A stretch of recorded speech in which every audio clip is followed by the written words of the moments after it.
This is an Easter message for the brokenhearted, depressed, those who stand in need of comfort, the poor in spirit, they that mourn, and the weary.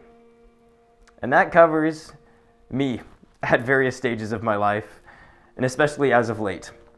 These are not my words. These are the words of someone much wiser and older than I am. And a friend sent it to me during one of the hardest times of my life.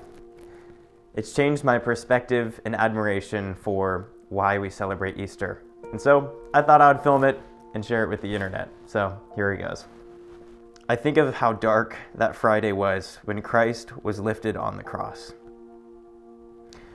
On that terrible Friday, the earth shook and grew dark. Frightful storms lashed at the earth.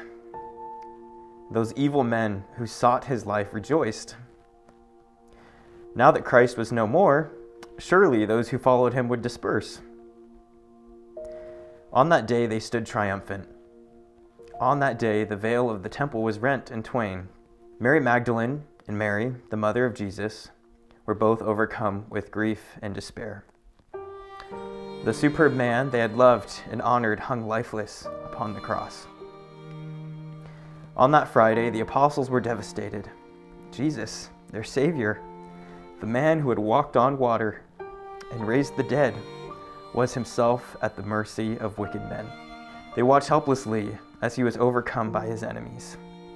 On that Friday, the Savior of mankind was humiliated and bruised, abused and reviled. It was a Friday filled with devastating, consuming sorrow that gnawed at the souls of those who loved and honored the Son of God. I think that of all the days since the beginning of the world's history, that Friday was the darkest. But the doom of that day did not endure. The despair did not linger, because on that Sunday, the resurrected Lord burst the bonds of death. He ascended from the grave and appeared gloriously triumphant as the Savior of all mankind. And in an instant, the eyes that had been filled with ever-flowing tears dried.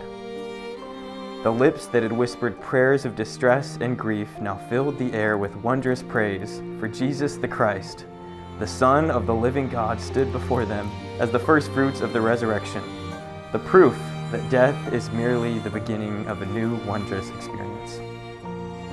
Each of us will have our own Fridays, the days when the universe itself seems shattered and the shards of our world lie littered about us in pieces.